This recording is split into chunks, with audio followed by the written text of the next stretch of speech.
we play this game, fueled by the fire of the Hola prying name. Every tick, every move tells a tale. Navigating storms, we will prevail. The charts are our canvas, profits our aim. Pain and success with the Hola prying name. Hola prying, the rhythm of the trade, where the bold and the fearless are made. From London to New York, the thrill's the same. Step into the beat of the Hola prying game.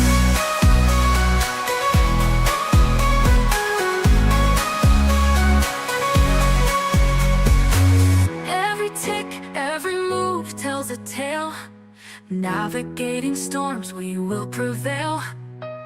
The charts are our canvas, profits our aim. Pain and success with the Hola prying name. Fortune favors those who dare. In the heartbeat of the market we declare. Hola prying is more than a name. It's the pulse of the trade, the trader's flame. Hola prying, the rhythm of the trade, where the bold and the fearless are made. From London to New York, the thrill's the same. Step into the beat of the Hola prying game. Fortune favors those who dare. In the heartbeat of the market we declare. Hola prying is more than a name. It's the pulse of the trade, the trader's flame. Trade.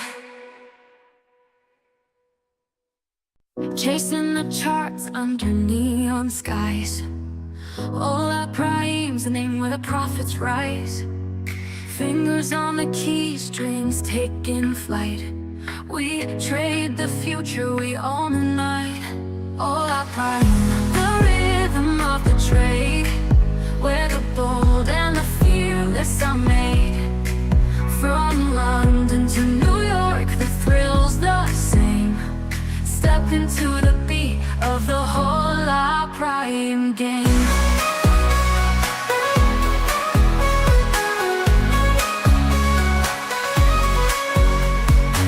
Candles dancing on the screen's bright glow.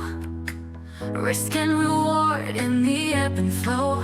Through the highs and the lows, we play this game, fueled by the fire of the Hola prying name. Every tick, every move tells a tale. Navigating storms, we will prevail. The charts are our canvas, profits our aim.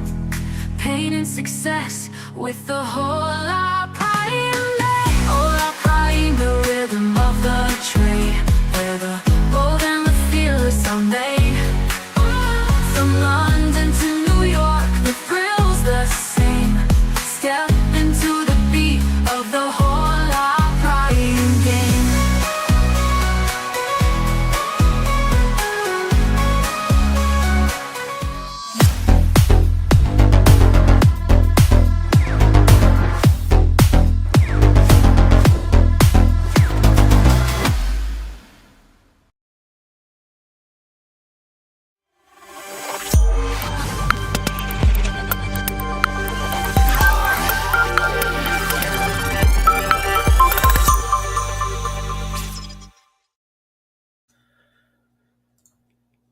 Hello, everybody. As always, good morning, good afternoon, and good evening, wherever you are in the world. I am Coach Paul, and this is the Hola Prime's Market News Update. U.S. equity markets traded in a very range-bound manner today, seemingly due to the possibility of headlines from the largely anticipated geopolitical meeting between Ukraine President Zelensky and the U.S. President Donald Trump, and a host of notable European leaders. S&P 500 futures found comfort in the 64-65 area right around the close of Friday's session. The NASDAQ found value mostly around 23,780 in today's session, and the Dow Jones continues its indecision around the 45,000 level since early this morning, trading slightly above and below it the entire day. All three of the indices are finding resistance at their 21 period and 50 period EMAs on the 30-minute and 1 hour charts. The ES is currently trading at 64.70, NQ is trading at 23,800, and the YM is trading at 45,000 as of this writing. The US dollar showed slight strength today amongst the major currency pairs in a rather muted trading day for the equity markets. Euro USD fell by about 0.4% today as the pair continued to consolidate in the 1.1665 to 1.174 range over the past few sessions, currently trading at 1.1687. CAD USD gained about 0.1%, testing the 0.724 and 0.7265 levels before settling for a small gain of 0.1% on the day and trading at 0.7254 as we speak. GBP USD saw some strong selling pressure, trading down about 0.47% and currently sitting at 1.3514. The Swiss franc is down slightly today, down about 0.1% and trading at 1.243 as of now. Lastly, the New Zealand dollar is relatively flat on the day versus USD, trading at 0.5933 after reaching a high of 0.595 on the day. Japanese yen fell about 0.47% on the day. The USD JPY pair is currently trading at 147.9 as of this writing. As far as cryptocurrency is concerned, they traded down largely overnight and into the morning session here today. Bitcoin fell below its micro support of 117,250 from the last night, dropping as low as $115,000 in the morning session, but has found some buyers and is currently trading at 116,162. Ethereum is following a similar trend, breaking down overnight before finding some support in the $4,250 area. Ethereum currently sits at $4,307. And to touch on some other coins, we have Litecoin trading at $117.87, XRP down about 0.94% at $3.06, and Solana down about 4.4% at $183.06. For the commodity updates, we have gold futures in the red, closing down about $5 per ounce at $3,377.50 per troy ounce in today's session, rejecting a test of $3,400 and consolidating in the $3,380 area this morning and afternoon. Gold futures are currently trading at $3,377 as we speak. Silver futures finished slightly in the green, retesting and closing above the $38 level, an area that has been pierced a few times now over the last week. Silver futures are currently trading at $38.04. WTI crude oil futures had a nice rebound this morning after testing the $61.50 per barrel level, trading as high as $63 per barrel this afternoon. The crude oil contract is currently trading at $62.62 per barrel, and Brent crude is trading at $66.50. Tomorrow, we have some international economic market news, starting with Canadian CPI month over month, median trimmed and common CPI year over year as well, coming out at 8:30 a.m. EST. Furthermore, we have Chinese 1-year and 5-year loan prime rates, along with the New Zealand official cash rate and monetary policy and rate statements coming out tomorrow night. Now, without further ado, it is time for our Quiet Markets live trading session with both myself and Coach Tiger. So let's get to trading.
Coach Tiger, what is going What's going on? on? Another day in Nothing. paradise. How you doing today?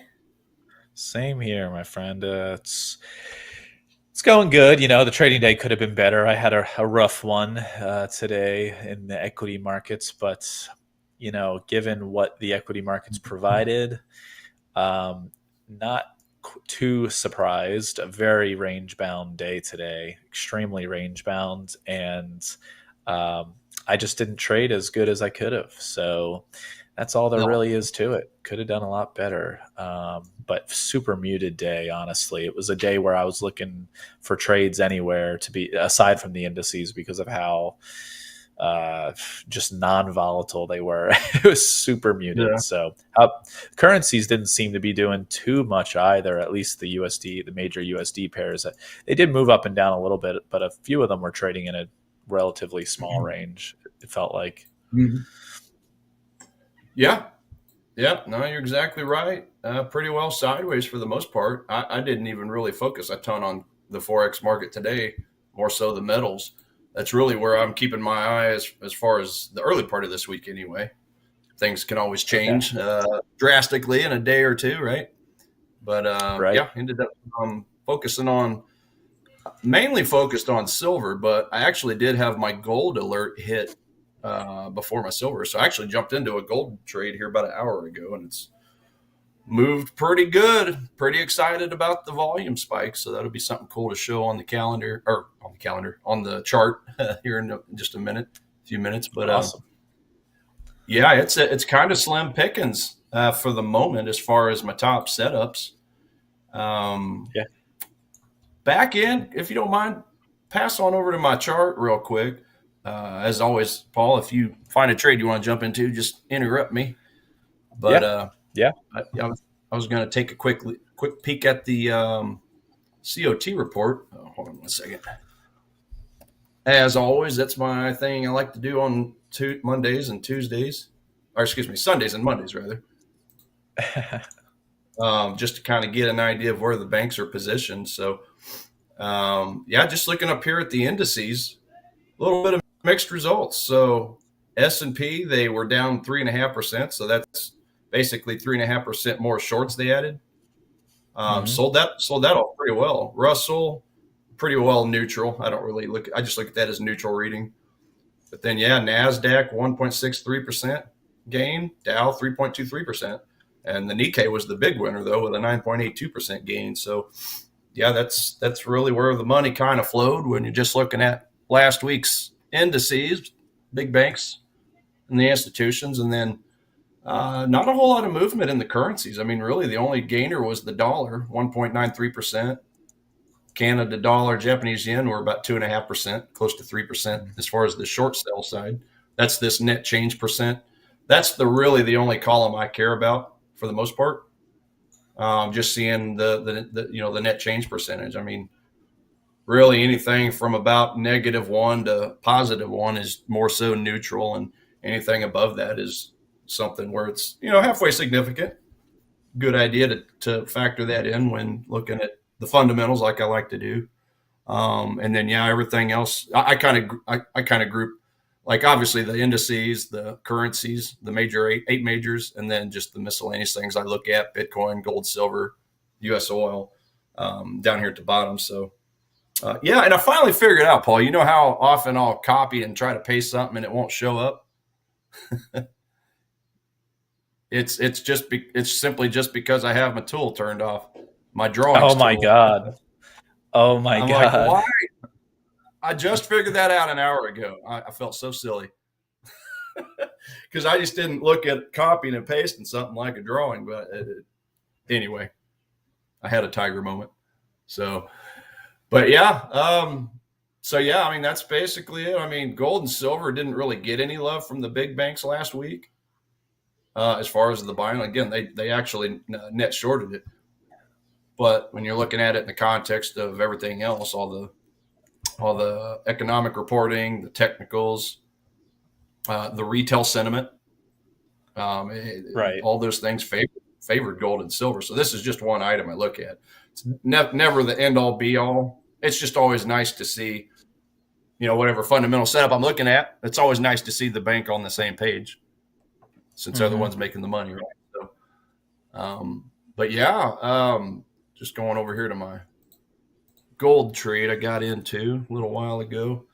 So it's kind of retracing now, but what I really loved about this on a 15-minute time frame was this demand zone down here. Really big, really nice expanded range candles coming out of it, and it jumped up pretty high. So on pretty good volume as well. Just looking at the volume down here relative to the most recent candles, kind of doubled up a little bit. Really liked that price action. Really liked that volume action as well. And it's kind of a range, obviously gold has been range bound for 3-4 whatever months now or whatever it's been. But yeah, I was we're all getting tired of it, right? It's rough. Yeah, it is. Well, it is because, I did have one winner last week on gold over here, but it's one of those things where I've had a lot of moves run off and leave me. So just basically drilling down to the smaller time frames, which, is really been the only move. I mean, of course I like higher time frames, but when I look at this market on a 4-hour time frame, like I normally like to trade, I mean, yeah, it's just straight sideways. I like to see bigger discounts. Yeah. But, so I've just been kind of drilling down, obviously on this 1 hour, just kind of looking at it like we got a downtrend, lower high, lower low, lower high, lower low, but then we had a higher high. So I'm pretty much trying to just pick this, potential higher low, which it did. It bounced nicely and going all the way down to the 1 minute where I got in. I mean, that's just as perfect as it gets. Oh, hold on. Let me pull up another alert real quick here. Looks like I got to look at gold as well. So I'll look at that, or silver. I'm sorry. I'll look at that in a second. But yeah, this by the way, real quickly, yeah. I am short one ES mini contract, by the way, at the moment. So okay. I'm short at 64, 66, 75 with a stop at 64, 69, 75. So basically a 3-point stop, $150 on the risk, and looking for about a 4-point move down to the lows of the overnight. Just wanted to give a quick update there to the viewers. Hi, Catherine, and hey, Edgar. I said hey in the comments, but I wanted to just shout you guys out real quick. So this is a very short term, like a very, no pun intended, short term trade. I'm looking for some continued downside that we've seen in the overnight session in the last couple 2.5, 3 hours. So bouncing off the 50 period EMA and just looking to see if we can't find some more sellers. So we shall see. Heck yeah. That reminds me, I guess share mine as well. But yeah, so when it comes to this volume,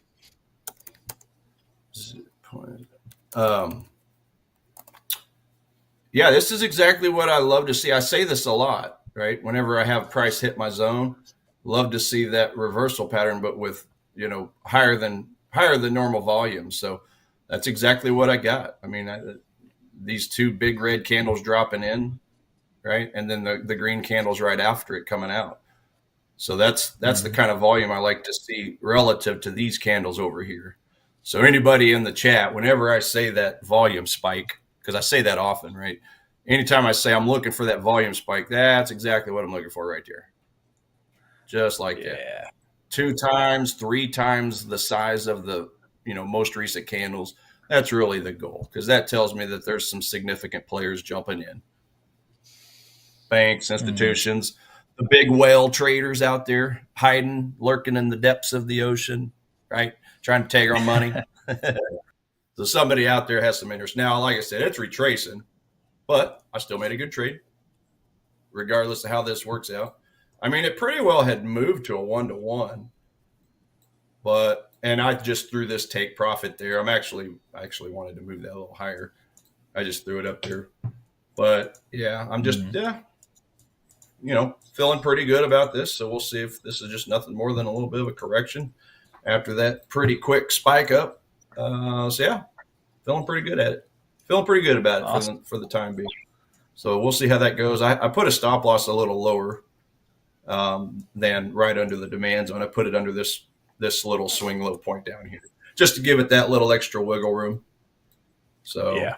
from where I bought, where I'm, potential stop loss 6, 12, 18, 24. So yeah, that point right there would be about a 4-to-1. So we'll see how that goes. But that's gold, and then now silver just gave me a reading. So let's pop over to silver real quick and see what we got. Okay, so Silvery this silver. dropped the zag nut trade, I call it.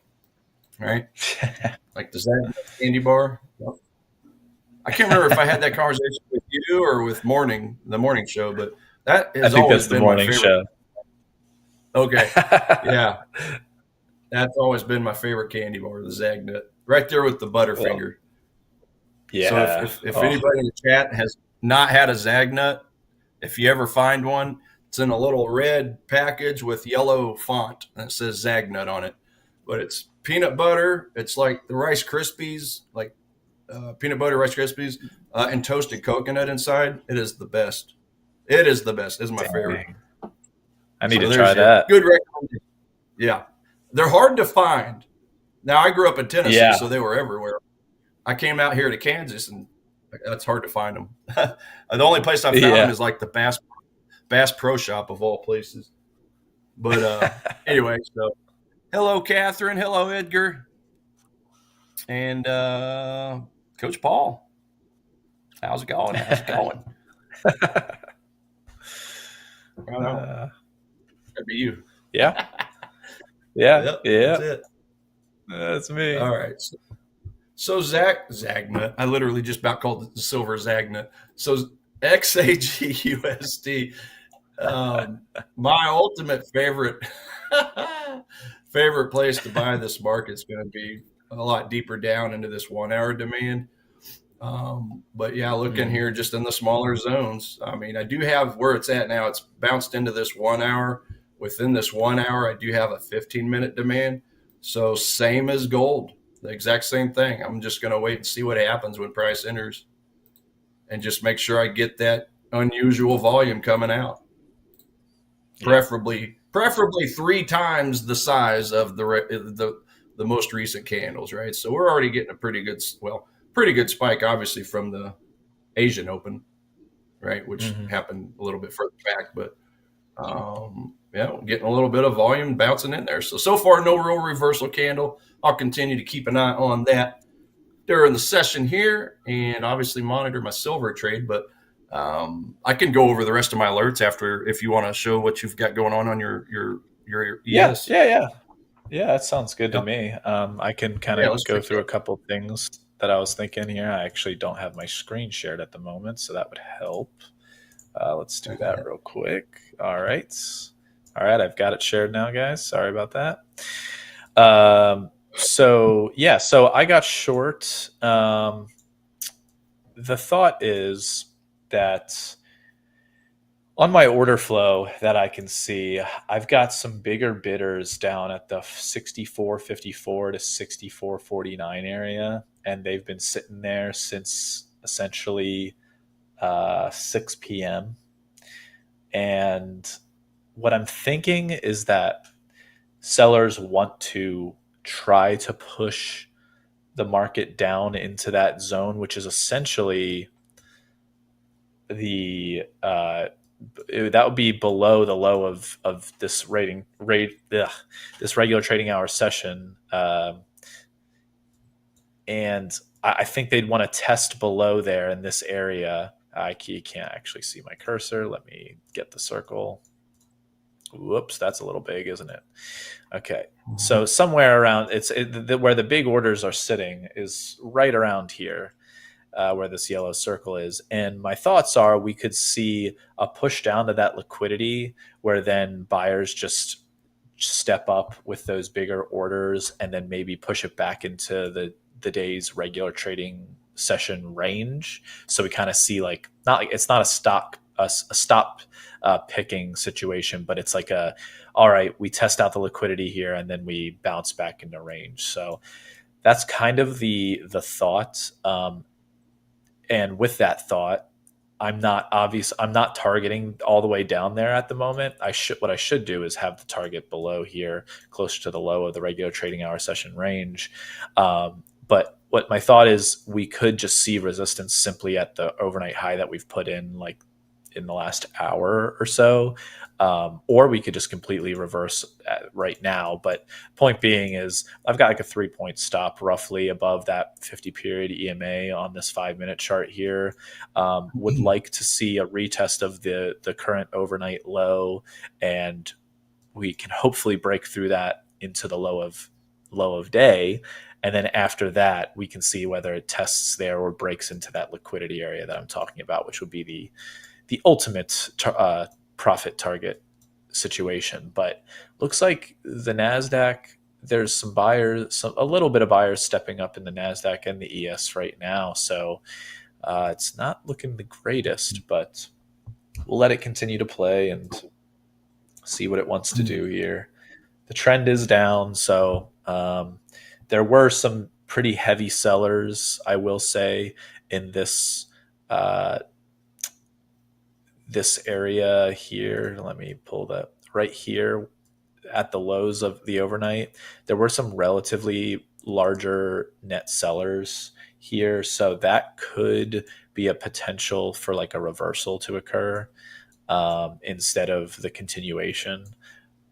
But in the overnight markets, it can be a little bit deceiving. Like these kinds of order flow signals can be a little bit deceiving. So still think that the liquidity wants to be tested down below, about 10 points below here, so 12 points below where we're currently sitting at. And yeah, that's kind of the thesis at the moment. If I'm wrong, then I will possibly consider getting, if like I get stopped out, for example, we bounce up and then maybe to like the 64.70, 64.72 area.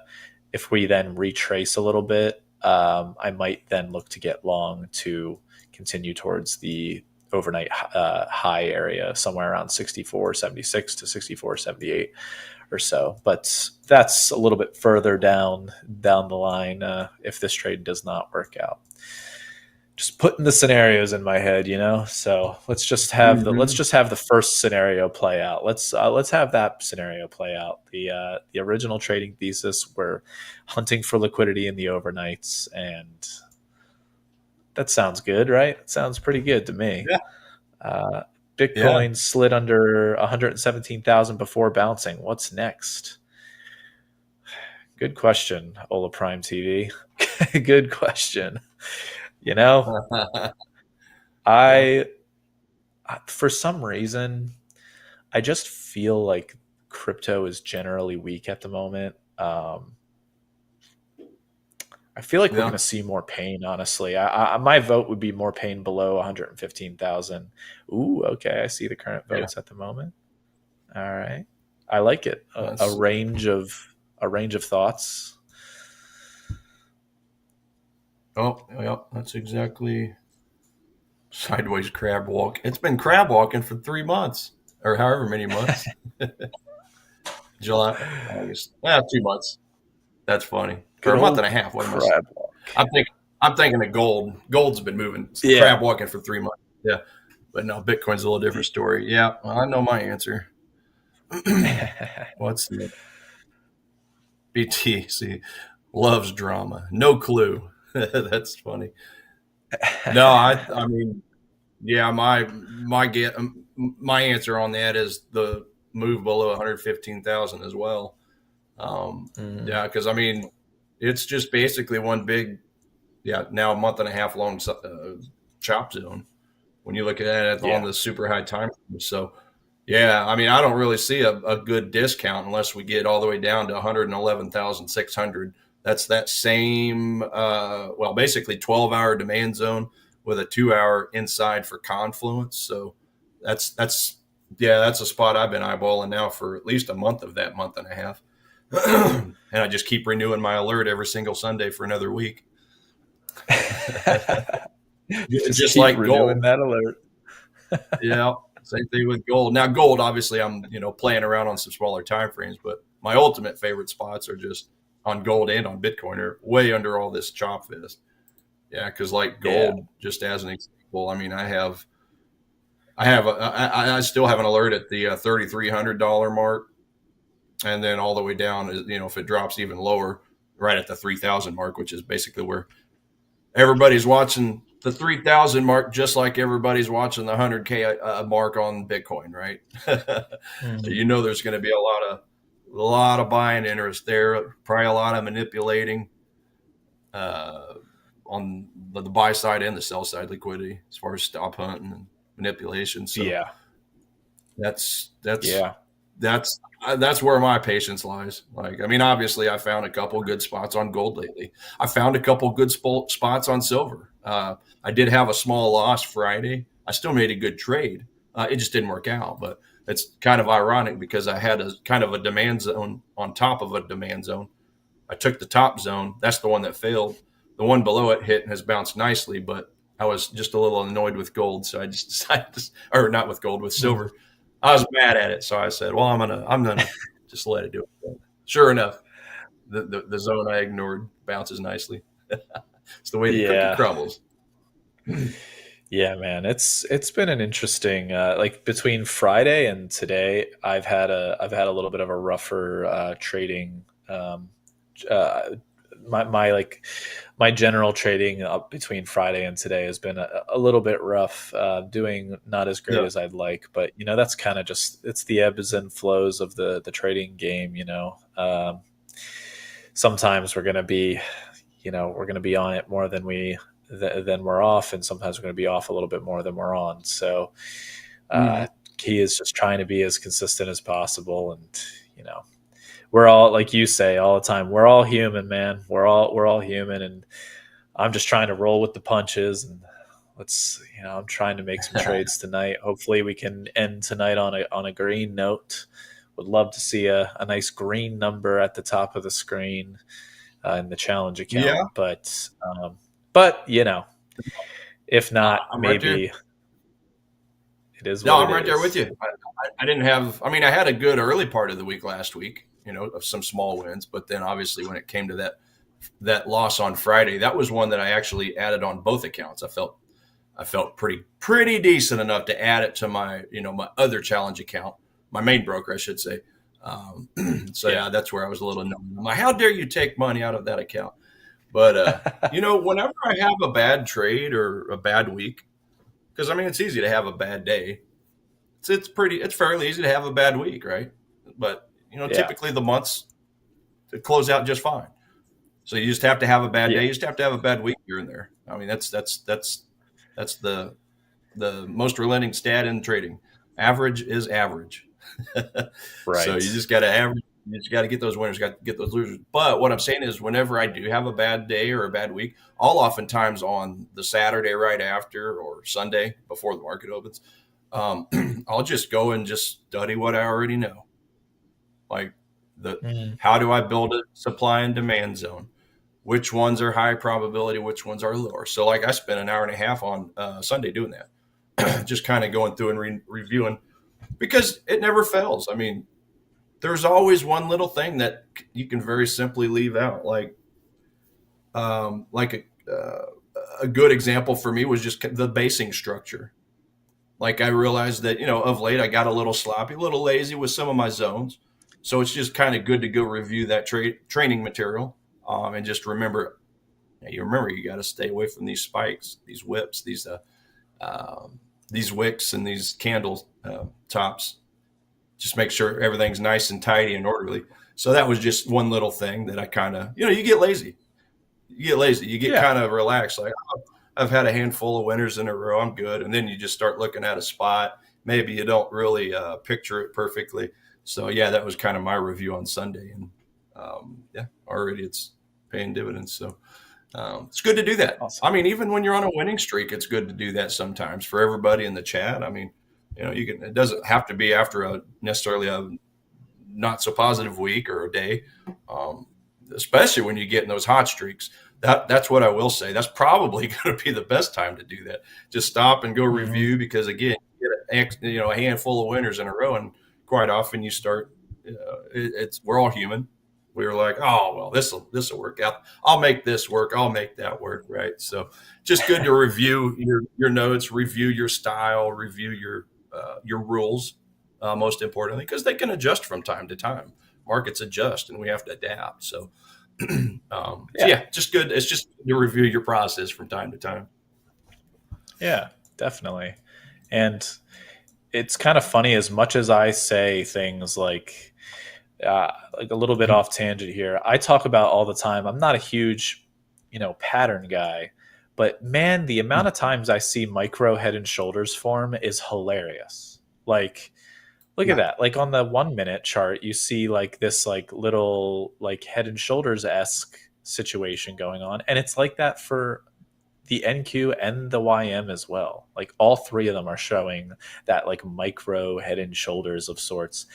I don't know if that's a good thing. It feels like a good thing at the moment because I'm in the money with that being the Yeah. case. But Yep. I mean, guess that adds a little bit of extra something that I'm not expecting. But yeah, can we see a I think I breakdown might have. here? Come on.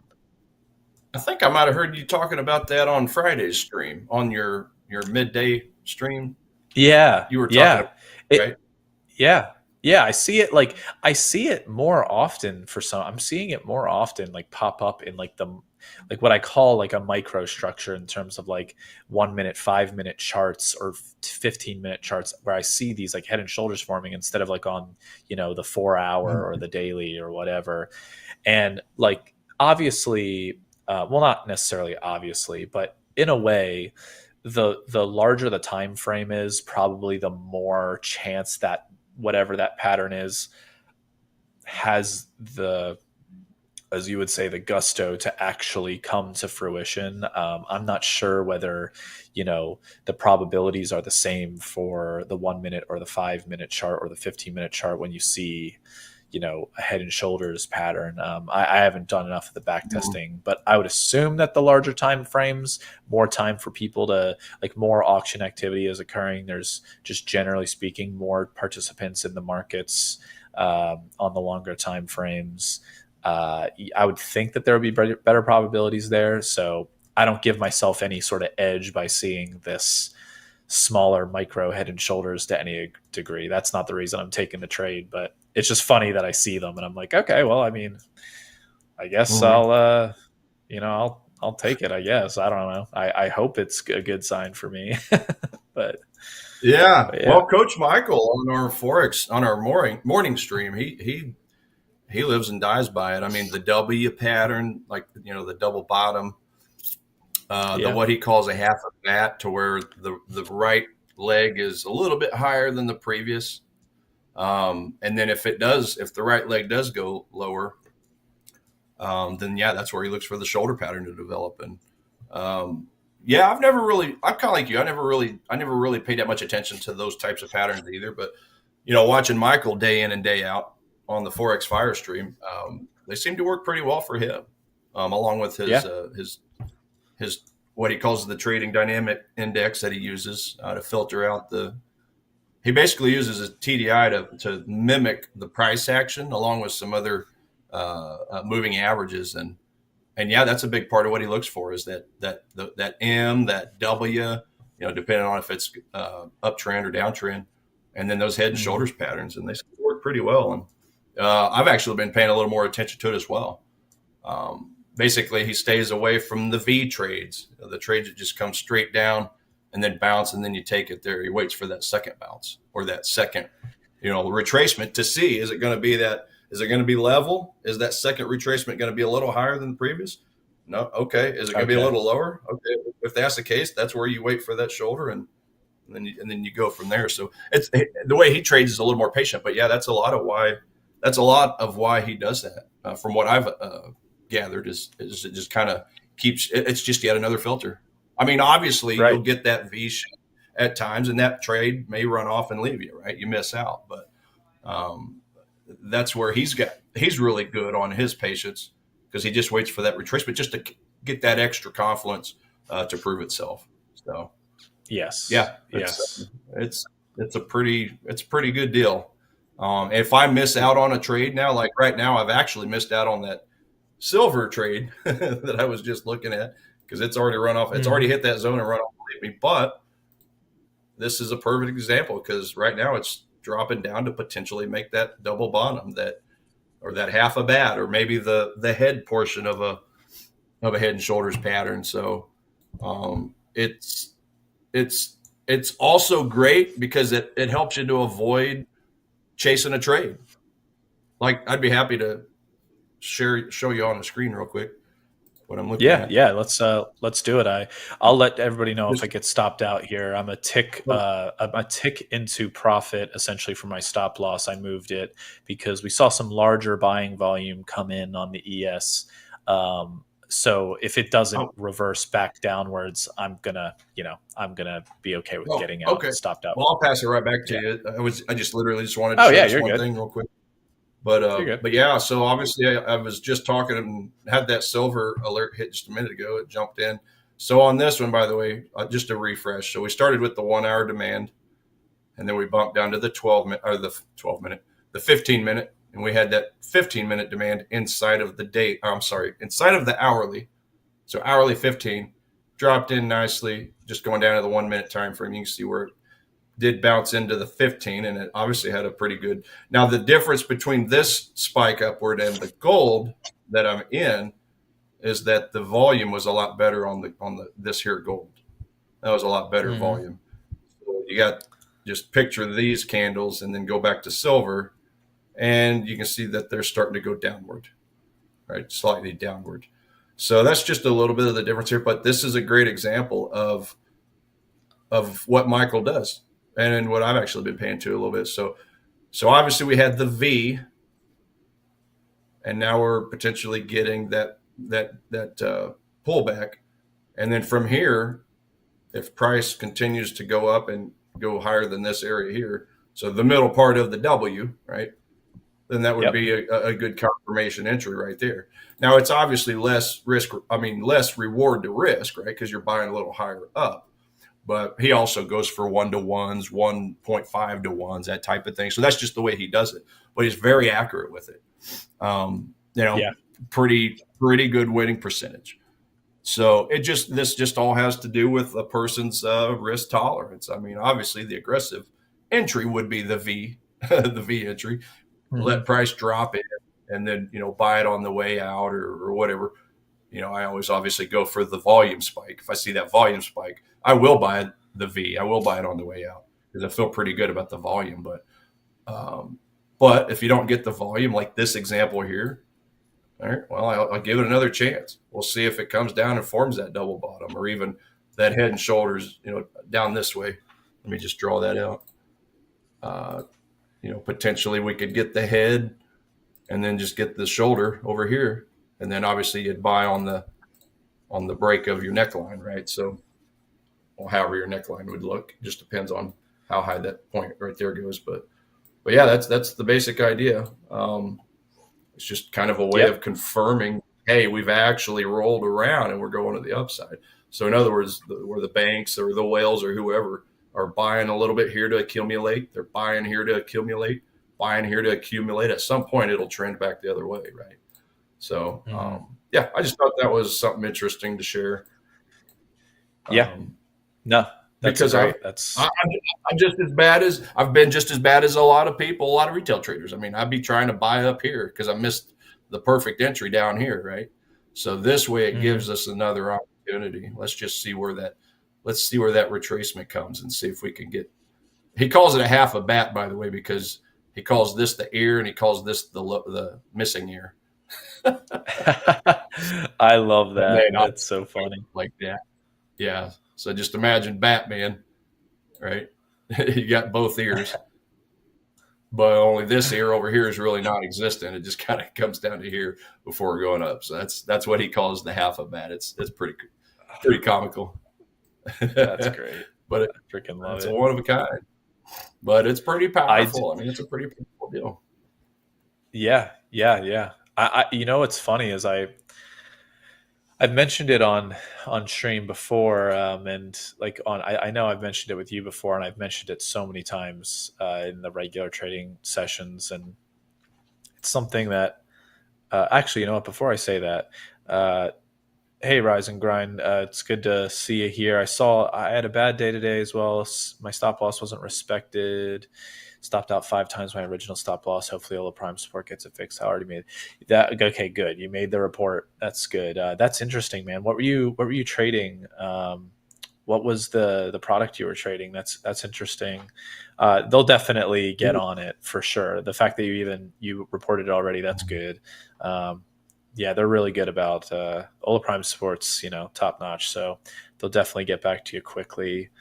Um, yeah, I'd be interested to know Wow. what product it happened on, um, and if it was on the futures side or the Forex side. If it was like on the Project X platform, or whether it was like Match Trader or what have you. So yeah, let us know for sure, because that's no bueno, no bueno. No, 5x. That ain't good at all. Yeah, I'll that have would to take a be look at that. detrimental. That would be detrimental for if I had a 5x stop on my original $150 stop loss here. That's $750. Yeah. That's way crazy, Yeah, that can but wipe yeah. a person out. But yeah, I just wanted to share that example. Did you want to jump back to your chart to see what you got going on there? Oh, yeah. That Or would be good actually. That would be good. yeah, Um, yeah, we we're got in the money right now. $100 in the money at the moment. there you go. It kind of looks like the Nasdaq. It wants to jump up. I'm kind of getting. Okay, good. Okay, immediately got hit with sell orders here. What I'm a you know the what I wanted to mention in comparison to what you were just talking about is what I even though yes, there is, generally speaking, like that smaller head and shoulders I was talking about. If you look at the 1 minute, Mhm. um, what I'm more concerned about is the double bottom here to then round out here, and then what we find is liquidity isn't retested in the area that I was talking about, and we kind of make like a lesser triple bottom of sorts on the 5 minute, and then we just rally upwards, because this would be something that I would call like Mhm. the hell for shorts pattern. Make that lowercase h here, and essentially we get close Mhm. to the low that was made, and then the reversal happens. Kind of not like what you were saying with like Coach Michael, but like somewhat similar. Instead of the breakthrough of the level, you just find support and buyers come in right before that bottom is even touched or pierced or anything, and it just rips back up. So kind of like what's happening literally right now. The Nasdaq is ripping upwards. Let's see if it holds at its 50 period EMA here, and let's see if the Dow Um, also holds at its EMAs, because I actually do not want to get ticked out. Um, if I get ticked out here, that's going to be so annoying. It's going to be if so whenever you get a annoying. chance, if you don't mind, whenever you get a chance, just kind of refresh us on what you mean by the hill pattern there. Like maybe Oh, just show yes. that. Yeah, sure. Yeah. Um, so what I mean when I say that H pattern is essentially you see like a relatively aggressive trend downwards. Dang, I just got We can't. stopped out. Jeez Louise. So I'll Yeah. get my little guy here. Yeah. That'll help. Get the Daryl indicator. So what we'll see is like you start from the top here, and you see this like this just this lowercase h form, like a stronger move downwards, and then a Mhm. bounce, and then you form this little hump, and then before you even get to test this bottom, it creates like almost like a third, like a second bottom, I guess you could say. Um, Mhm. it's almost like a W pattern, but like with a higher second, support area. So like maybe a couple Yeah. So points that's above. Yeah, yeah. So that's the half a bat. That's what Michael calls the that's half a bat. Yeah. right. And Pretty much the this, similar thing. dude, yeah, this appears way more often than you would think. Trapping shorts. Anybody that gets short here, essentially gets trapped, stopped, and then buyers just take off. So Yeah. I do like to try and find, like, sometimes it happens. Sometimes shorts take over and plow it through the bottom there, and just absolutely take it further downwards. But I see a lot of the time the scenario that Michael's talking about and that I've talked about before, where Mhm. you kind of just see that support come in right before it's trying to test the low, and then causes a bunch of small short-term shorts to get stopped out, and immediately it helps drive the market up with the buyers. So kind of feels like Yeah, that's because what's happening here. Yeah. I feel like that's exactly what we're seeing on silver on the 1 minute time frame, which is the one I'm watching. Yeah. Yeah, but And pretty much. it also doesn't help that even though, like, this is the thing, right? So I can have my theses all I want, where I have the liquidity down at 64.52 ish, where we've got a few 100 lot bids on the S&P, and then at 64.49, 64.51 area we have another few like 90 lots across those levels, and that liquidity should be tried to be grabbed down there, before doing anything else. That's a decent thesis and whatever. But Mhm. in reality, there's also another thesis you could have. Today, if you're looking at this 5 minute chart here, I mean, let me show this rectangle. This is from roughly the beginning of the morning to the end of day. Whoa, geez Louise here. Like, you look at how much time was spent and how much volume A lot. transacted in this lower area between 64.60 and 64.64. I mean, we dipped into it and we're kind of Yeah. double bouncing off. Like, I can't be surprised that this is happening. Let's put it this way. I can't be surprised either way. Like, this area could act as support, or it could, Mm. or sellers could drive through it into liquidity down further down in this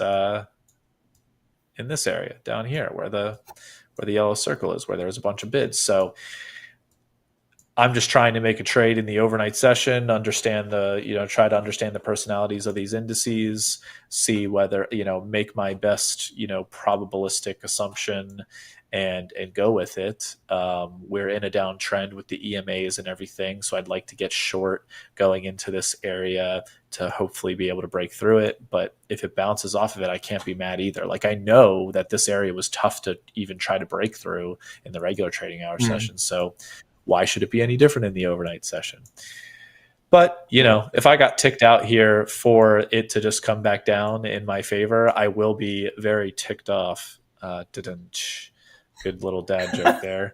And yeah, I'll be pretty annoyed, but, so is the life of a trader, just dealing with some wild Sometimes, movements. sometimes we win. Sometimes we learn. Right? Exactly. A really good Exactly. book for anybody looking for a book idea. John Maxwell, I believe it is. Sometimes we win. Sometimes we learn. Excellent. Yeah, really, really good book. Yeah, I like that. we I don't like that lose. quote. We win or we learn. Yeah. Yeah. I think I'm going to get short the NQ instead. I Nice. I think the risk reward is actually better there. I'm getting short the NQ. There you go. Gold Let's trades see it. rebounding a little bit for me, so that's good.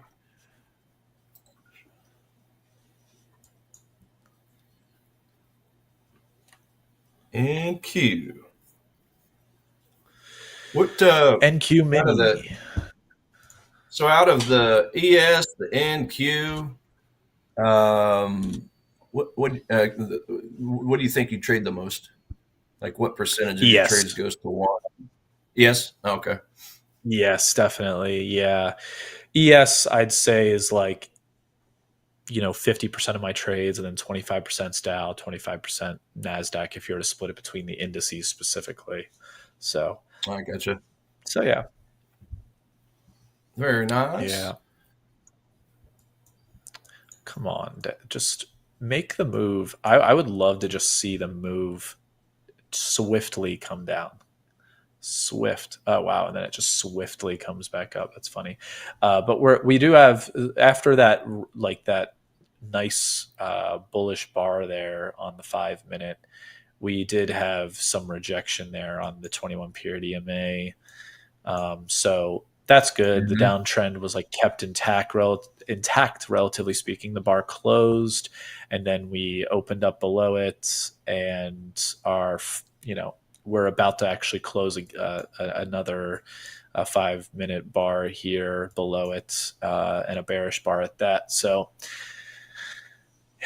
I think the odds seem to be going in our favor here, but like I said, you never know. I can't be mad either way if I do get taken out, because this is a relatively tough area of support in the indices that we're trying to dive into here. But the move will be that much sweeter if it is able to. So let me move this take profit here when I go down to here. So, yeah, Catherine. Hey, Catherine says, I've been learning it's time to win now. That's right. It's all an attitude. It's all in a mindset, right? Yeah. Once you've done your work and done your job of learning what you need to learn, we just got to put the pieces of the puzzle together, right? So I love the attitude. Time to win now. Let's do it.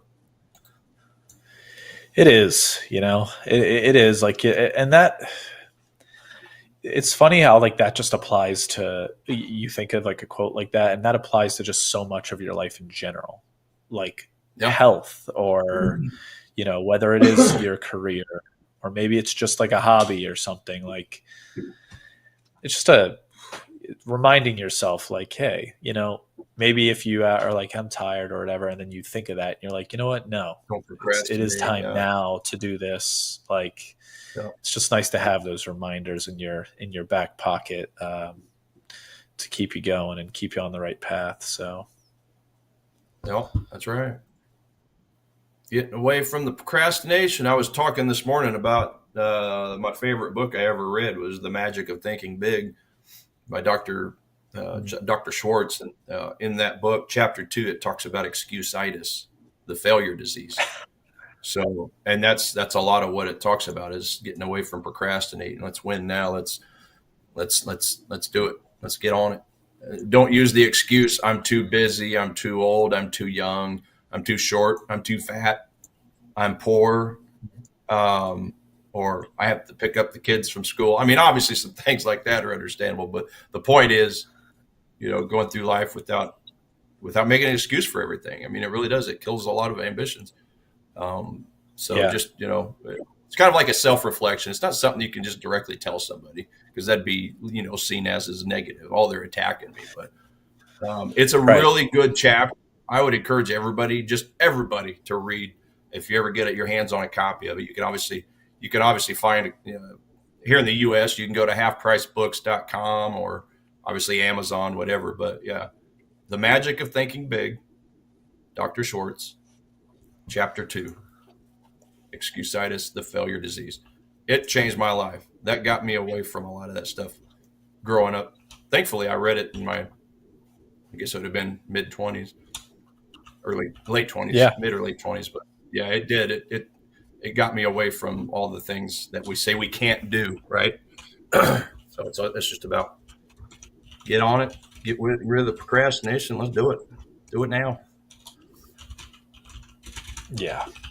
And I'm not one to preach necessarily, like we all have our own times where we fall victim to that. Yeah, exactly. That's why. But at the same, sorry. No, go ahead. You go. Go ahead. I was just gonna say that's why it hit me so profoundly, because I was in that camp. I don't have education. I didn't go to college out of high school. I just went straight to work. Mm-hmm. So that was an excuse. Well, I don't have the formal education. I didn't come from money, so I can't do this. I can't do that. The word can't. that reading that chapter got the word can't out of my vocabulary, and everything changed. for the better. So, Yeah, man. good stuff, That's man. Yeah, and I got to be better about that myself too. And like today, for example, I where I was more so acting, you know, participating in what we're talking about now, and like I'm studying for a test that I'm about to be taken for some certification stuff, and a part of me was like, I worked a long day. I kind of need to rest Right. the eyes for a little bit, and after about 30 seconds of doing that, I was like, what am I doing, man? Just get on the darn computer and study for the dang thing. And I got on and I studied for an hour and a half, I'm proud of myself for doing that. I mean, it's a small Yeah. feat. It's a small feat. Now Little I need to little take that victory. into, yeah, you need to take that into other parts of your life as well. I want to be getting in the gym a little bit more frequently than I am at the moment. I've got, I've got a home gym and I pay for a membership, and I don't go to either one of them nearly enough. So, Yeah. Well, me too, I man. need to, yeah, No, me too. I've fallen out of that. I used to go to the gym 3-4 days a week, just pump iron until I couldn't move. I did that every day for like 4 or 5 years with my roommate at the time. But yeah, you kind of move out on your own, do this, do that. It's a lot. It's well, the blockage in our mind is, well, it's easier to do with a friend, because it is. Oh, we were just motivating and all that. But yeah, the minute you lose your workout partner, it's like, oh, here come the excuses. Well, I don't have the yeah, motivation now. Got to figure it out. yeah. And thus, been out of the gym now for a while. Having So I'm that, going dude, through it that's such a good, yeah. now. Having someone holding you accountable is like the cheat code.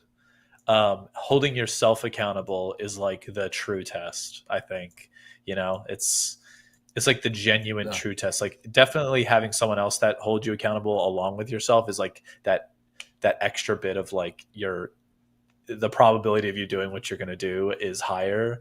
But No. especially like in the trading world where we're alone a lot of the time, unless you are following a channel like Ola Prime, Ola Prime TV, where you get to trade with us. If you're alone a lot of the time, you are on your own, and it's genuine. You have to hold yourself accountable, and your willpower has to be super strong. Mhm. The ability to be disciplined you have to just have like top tier discipline. So it kind of all comes full circle, like what we're talking about in terms of just like Yeah. this win now mentality and the discipline and the willpower and all that. It's pretty good stuff, honestly. Yeah. And for us coaches too, everybody in the chat, I love it whenever I screw up, because I love telling you guys and gals so that you can hold me accountable, right? It's called giving somebody a reputation to uphold. Really big, really powerful thing, right?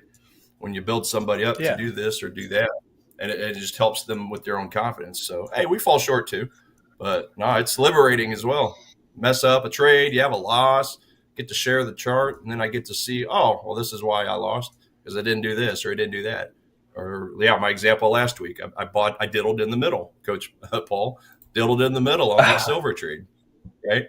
Broke my own rules. So, it's okay. I mean, it was a light risk anyway. I wagered like 40% of what I normally do, just because I knew I was, uh, you know, flirting with the danger. So I knew that I needed to at Yeah. least delete or downgrade the risk, but still broke my rule, right? Tried to overcompensate it by Yeah. saying, oh, I'll just risk a little amount. It was still a loss, right? Tiny loss, didn't affect anything, but it's just the point that it diddled in the Mm. middle. So waiting for those deeper discounts. That's the goal. Right. Dude, I diddled in the middle myself today, my friend, and Yeah. really wanted to slap myself on the wrist about it. But I didn't know, but to be fair, I didn't know it was the middle until Yeah. like I had a level, right? And it was a really important level to me in the ES where I thought there would be more decisions made in a quicker amount of time. And what ended up happening is that essentially like that level became point of control for the day, which is hilarious. To Yeah. see it now, like you look back on the trading session, and that like the value area low, which is the level I was looking at, became point of control essentially halfway through the day, and I was like, "Geez, Louise, man!" I'm like, I unintentionally diddled in the middle, and well, it is what it is. But come on, Nasdaq, now give me a little bit of a push here. Let's push down into 23,765. Can we push down like 8 points, which would roughly be about 32 ticks? Let's get 32 without ticks. the magnet or a guy fishing, Yeah. pulling in his fish, Yeah. spaceship or whatever it takes, a fan on top blowing it downward. Oh, I like that. Let's just put a fiery goodness, since it's quick and easy. But I'm just indecisive about whether I should get out closer to the low or not. I feel like I shouldn't play it too greedily because we're in the overnight. So I kind of want to play it closer to just the low instead of trying to break through. If I had two lots on, I could have. That's a word I haven't never heard before. Greedily, I love it. Honestly, I might have just made that up. I don't even know if you can put illy on the back of that one, but we'll just call that a Paul special. Do whatever you want. You can do whatever the heck you want. It's our language.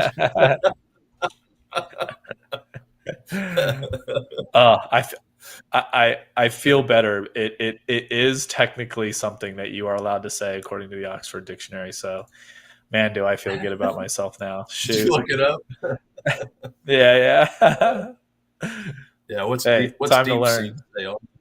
Yeah. That's perfect.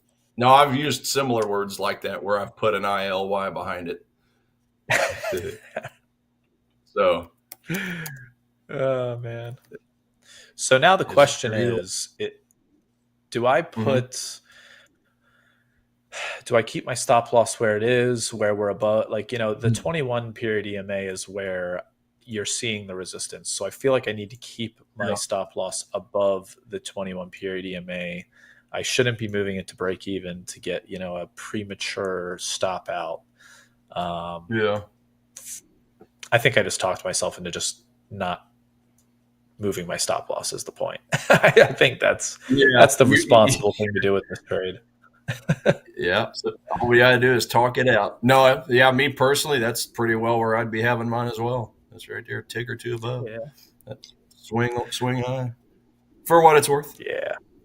Because I'm bad about that. I've been pretty bad about that in the past. I'll choke it out, right? I'll choke it out. I'll bring it too low. Yeah. And then it'll choke me out, and then it'll turn around and continue in my direction, right? It's just kind of the way it works. Exactly. Come on, NQ. This is the little rally that it needed to continue its downward trend. A little bit of relief by the buyers, and then the sellers come right back in, shove it down.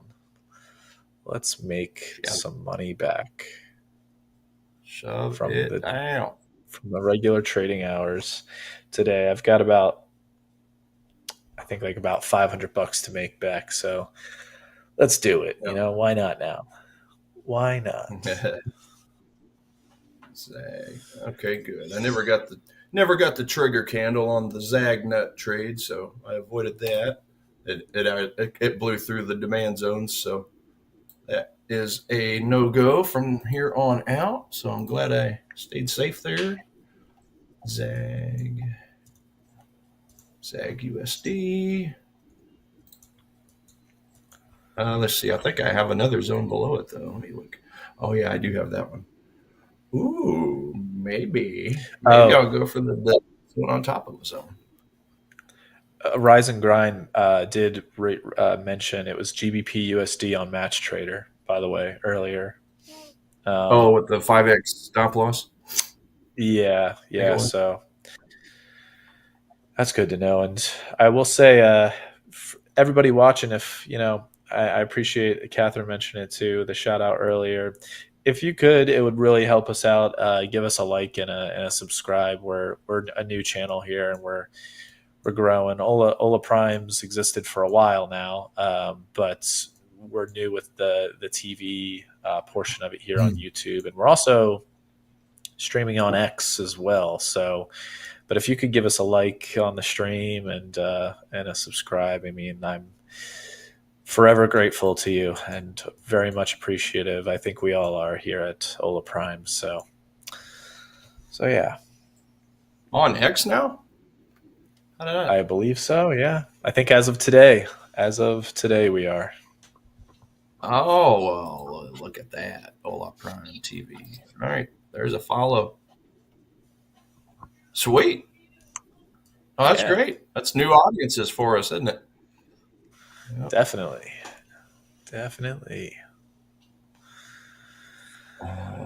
Sweet. Yeah, I'm come on. That's good stuff. Die, NASDAQ, die. No, don't do that. Don't do that, NASDAQ. Come on.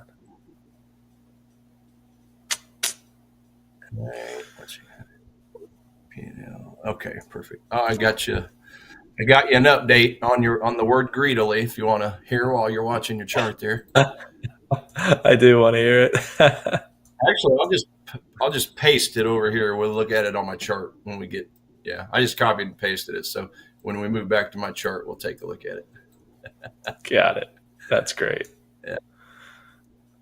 All right. That's funny. I'm excited to see it. Yeah.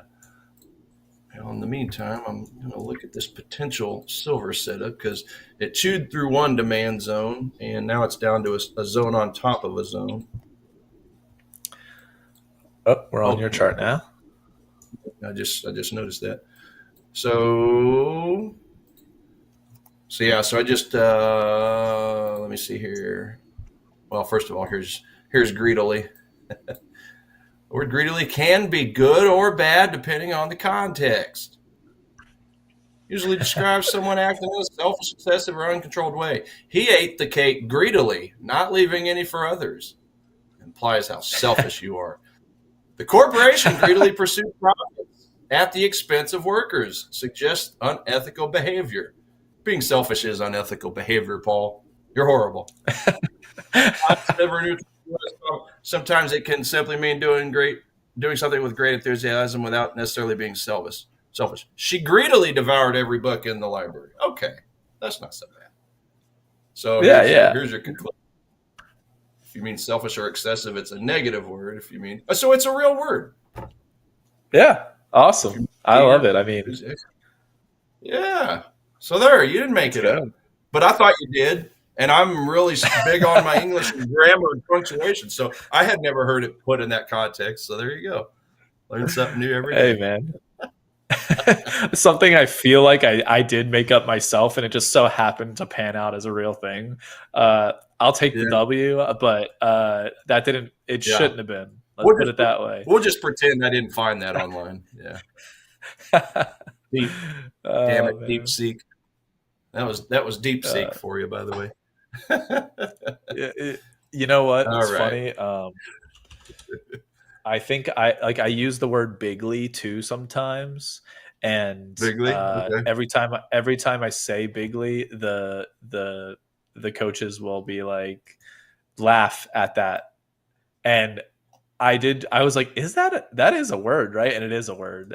Saying it's just a weird way of saying, it's just a different way of obviously saying, something larger or whatever. It just fits good in some in some sentences. It just fits good. I don't know. It just feels good.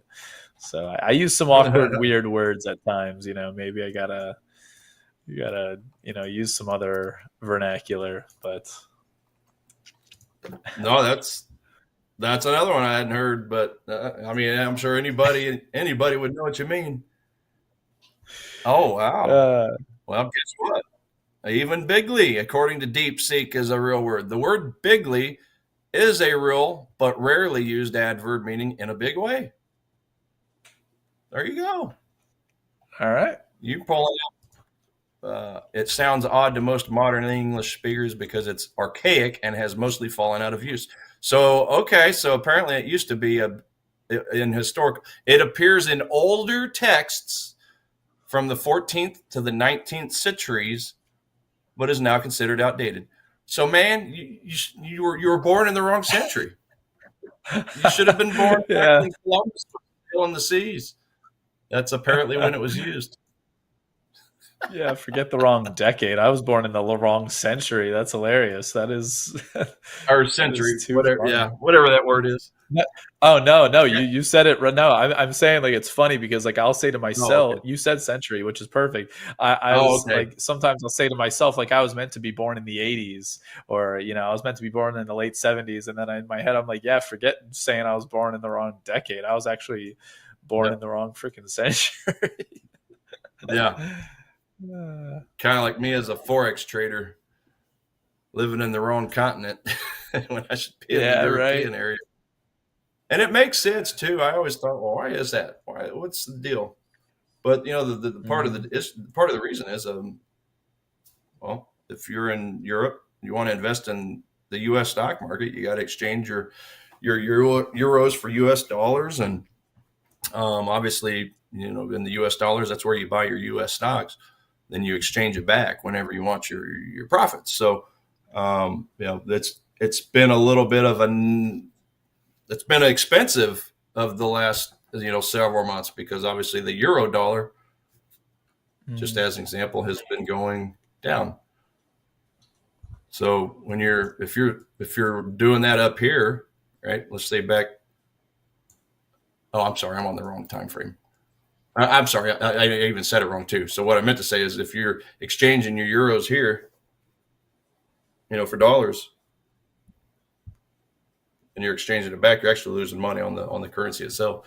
So you're Yeah. maybe, and not only that, but look at the German DAX, right, which is their stock market. It's actually been rising quicker relative to the other ones. I mean, as far as percentage based, right? If we're going further back, so let's go back here. It looks pretty similar on there, but DAX, there we go. Percentage wise, it's in other words, they're making money. It just hasn't been as much as if they would have just kept their euros and bought the German DAX Right. itself, if that makes sense. So, Right. yeah, it's kind of a double-edged sword, I guess, either way. But, Mhm. but yeah, just going back. Oh, shoot, yeah. Well, there's my watch list right there. So that's really my updated list. Silver and gold, like I said, top assets. Score of a 9, score of a 7 on the bullish side. Keep an eye on the Nikkei as well, which I need to look at because I haven't looked at that one here in the last hour. And then the euro dollar is the only bullish currency pair I have right now. Score of a 5. Euro pound -5. Dollar Swiss, dollar Jap. So dollar Japanese yen is my strongest bearish asset. Silver is my strongest bullish, and then I got U.S. oil in there as well. Me and Coach Michael kind of joke it's our problem stepchild because we set it up. We find setups all the time, but they never pan out. So, but yeah, when it comes to my top setups algorithm, some people I like to look at everything as a combination. So obviously the fundamental analysis, which is this eco score, and obviously the sentiment analysis, and then obviously everybody knows what technical analysis is. So this just kind of groups it all together to come up with your final score. Some people specifically prefer technical analysis. So from my list, if they were going based solely on technicals, they'd be favoring the Nikkei as far as the trend, right? As far as a bullish trend. Probably wouldn't be as interested in gold. It's only given a technical score of a 1. Well, that's understandable because it's been a 3.5 month sideways trend, like what we said earlier. So, but if people only care about what the big banks and institutions are doing, as well as taking the contrarian signal from the retail sentiment, the retail traders, same thing. Nikkei would be the favorite. Yeah. Eco score. Now on the eco score, this is a 4 or higher is a bullish. Sentiment is actually 2 or higher, I believe it is. So 4 or higher would be bullish if you're solely looking at eco score, solely looking at the fundamentals. So that would mean that the euro pound would be a good sell opportunity, even if this were like a -4 for the overall setup. So that I don't hopefully that's not too confusing, but I thought I would just copy and paste this rather than just the regular setup, the regular top setups. because it just gives people an understanding of what the fundamentals look like, what the big banks and retail traders look like, and then obviously what the technicals themselves look like. Trend, seasonality, which is under the technicals. So anyway, yeah, we've already went over silver and gold. If I just take a quick look at the Nikkei, the Nikkei, I do have, I mean, it's just been going up for quite a while, just like a lot of these, but I think I did draw up a little zone I just wanted to watch, even though I knew I probably wasn't going to trade, which I ignored it because it just cut right through. That little 5 minute didn't really qualify the greatest, but it did kind of look nice being out on an island by itself. So I just wanted to keep an eye on it. But yeah, sure enough, cut right through. Totally fine. That's just an example of, I often will put the alerts on zones that I know I probably won't trade, but every once in a while when I get a zone like that, the volume will just really spike. But yeah, I had no reversal whatsoever. So yeah, always learn something with every passing zone, whether I take it or not. So that's old news. I'm going to delete that. But yeah, my other zone's going to be down here on a 15-minute, I believe it is. Yeah, for the Nikkei.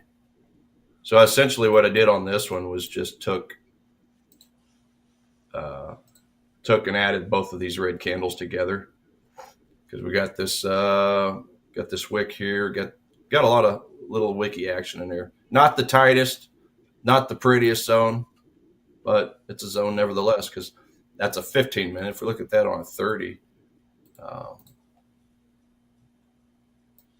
yeah, this is actually where I was looking at it on a 30. So sometimes zones, if this is a rally-based rally, and then it bases rally. Well, there's no red candle, right? Well, sometimes these supply and demand zones would be hidden because it's really all in the wicks. Because at one point price was up here, price was down here, up here, up here. So it just kind of creates a zone, even though you don't necessarily have a red candle. But then, yeah, like I said, you go down to the 15-minute, and that's obviously where you'll start to see the candles. So I just essentially added those two candles together because that's the basing action anyway, in all fairness.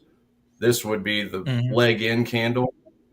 This is basing candle number 1, number 2, number 3, number 4, and then the leg out.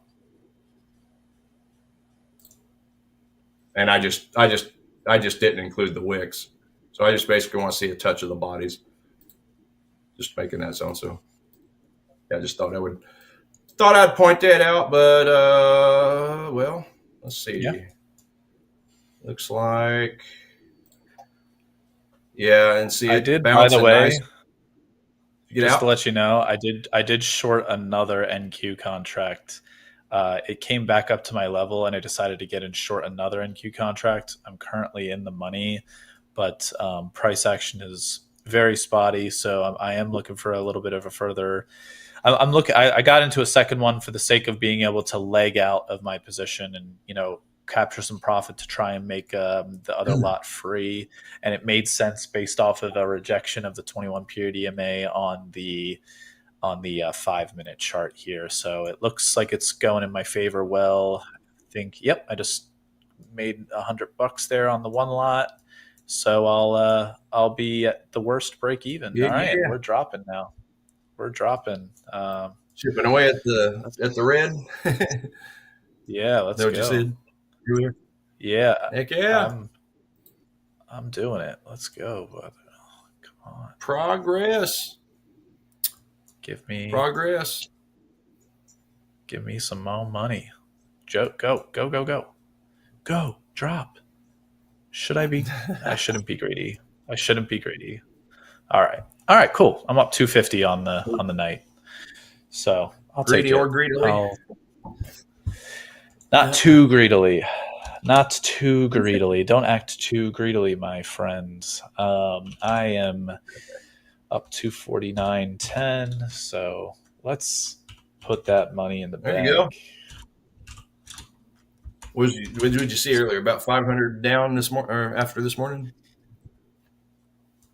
Yeah, roughly roughly. So Okay. chip away. I took away half of it, in the overnight here. Way I half mean, of it. don't get me. There you go. Yeah, exactly.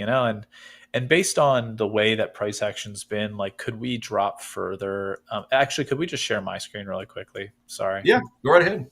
Yeah, no, you're Yeah, fine. let's show my screen real quickly. Right So, ahead.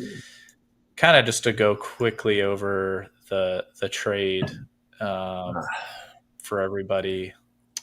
Geez, can I even find this tool? My goodness. All right. So I was originally I've been in short for a long time, but I was originally short, I think, right over here somewhere. I was like somewhere right over here. I got into my first short, and then we kind of went through all this, and then I got into my second short here. So what happened was, once this little candle formed on that 1 minute there, where we kind of did like an inverse hammer candle at the top, and there was a decent spike in volume there, and it didn't push through the 21 period EMA that I saw on the 5 minute. And we started trading down towards the 23,780 area. I was like, you know what, I got to get in short another contract here, and did that. Beautiful. I got out of one contract here at like 775, and then I got out of the other one at like 771 and a half or something like that. So Nice. did I want to see a further drop into this like 23,765 area? Yes, but again, I'm not trying to be too greedy here. We've came down and tested this area, this 772 area to 770 area, like literally like 4 times at this point. And I'm okay with just taking 250 to the bank at this point and not suffering through another possible 30 minutes of slow motion agony here on the short side, where we're just seeing a channel form. And at the end of the day, we could end up seeing the pattern that we were talking about come to fruition, that H pattern or that half bat pattern, where you just get a buyers come in eventually and get that bounce before it even has a chance to break through the low of the overnight here. So I'll take it. Yeah.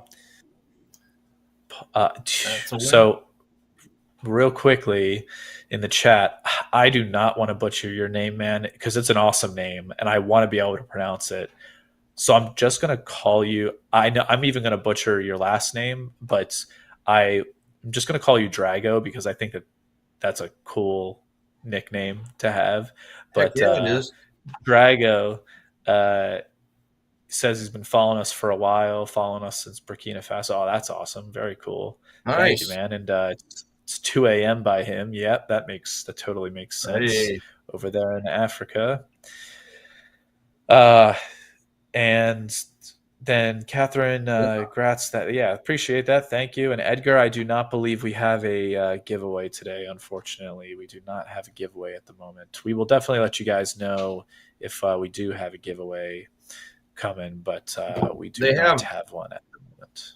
Yeah, they all have blisters on their fingers from all the accounts they've been passing out.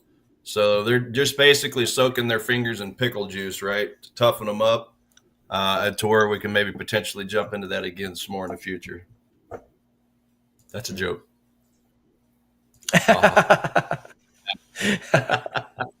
So yeah, we'll see. Yeah, stop for now. So no, good question. And then hey, I'm gonna try your name, Paventare. That's my guess. Paventare, because you got the accenta above the Paventare. 2 a.m. Hey, brother, I'm up at 2 a.m. myself in the mornings. That's when we do our Forex fire stream. We do it at 3 a.m. Central Standard Time, obviously here in the center of the U.S. where I'm at in Kansas City. So yeah, I don't know what kind of crazy hours you're on, but it sounds like I'm right there with you. So if you ever want to join us on Forex Fire, again, that's 4 a.m. New York City time. So 4 a.m. Eastern Standard Time. We're on there for 4 hours, burning the midnight oil, playing in the European session. That's pretty fun.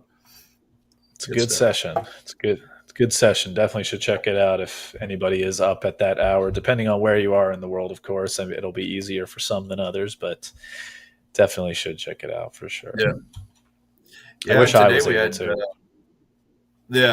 yeah, we had a new gentleman on with us this morning, Coach Alex. He lives in Australia. So when he joined us this morning, it was 6 p.m. his time. They're in Aussie. So no, it was pretty cool to have him on. He scalps the Forex market. So he's using just the 1 and the 5 minute time frames.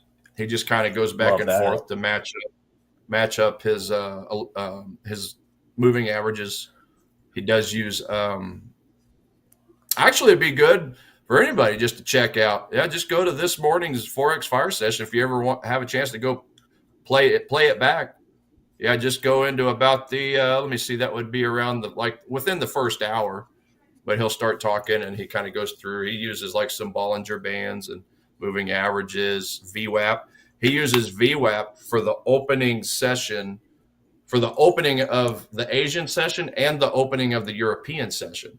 And he kind of uses that as like a little bit of a funnel to bounce in and around. So really good stuff. Yeah, I learned a lot just by watching how he was doing what he was doing. So, as always, if you're ever just looking to latch onto a good trading style, maybe you like mine, maybe you like Paul's, maybe you like the coaches, one of the coaches on our morning session, or obviously not to mention the future session that Coach Paul's a part of.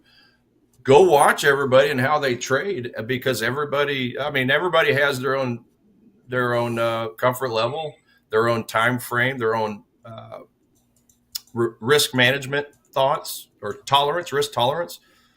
So it's good to at least be aware of some different trading styles to see what might talk to you, because what's good for me may not be good for Paul, vice versa. So and that's what I love. That's what I love about these sessions. We all trade slightly different.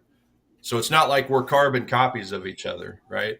It's a good way to have a mixture of styles. I mean, the last thing you want in a trading firm, I don't know, Paul, maybe you can attest to this, having worked in the industry. The last thing you want is an office full of people trading the exact same style. Is that fair to say?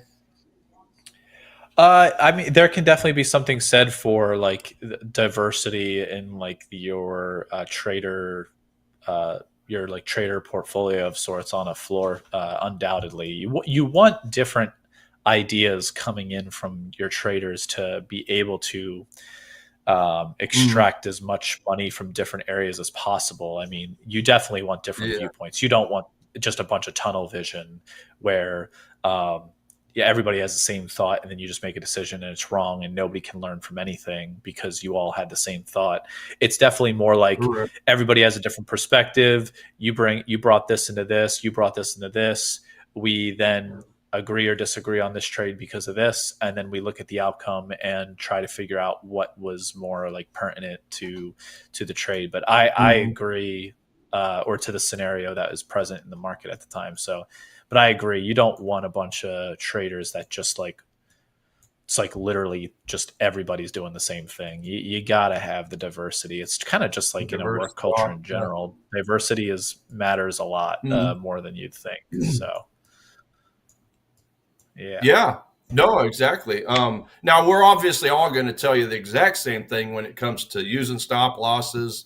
Keep an eye on your risk, right? Don't over leverage. That'll be the same across the board. It's just as far as, hey, this is how I use VWAP. This is how I use supply and demand. This is how I use the master pattern, buying undervalue, overvalue, right? We're all going to have our different ways of getting there.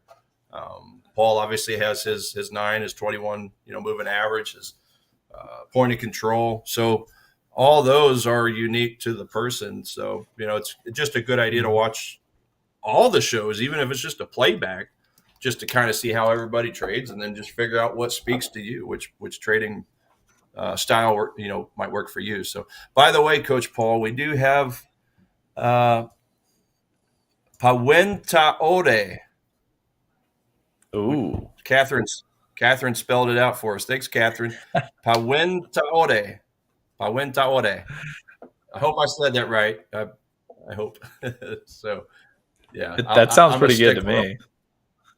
I'm a stickler on grammar and punctuation and pronunciation. So for my own sake, hopefully I said that right. Real Tom's like, quick, real what's quick, a what's a stop stop loss? loss? Yeah, we laughing. We laughing. I'm not sure. What is your What's your question, Bravo? Hey, I question? do have a question. Yeah, Yeah, let us know. We got another 30 Mr. minutes. Tom. So if you guys got anything, I mean, I still have like 4 other alerts I can take a look at some point, but no, you guys throw out whatever questions you want.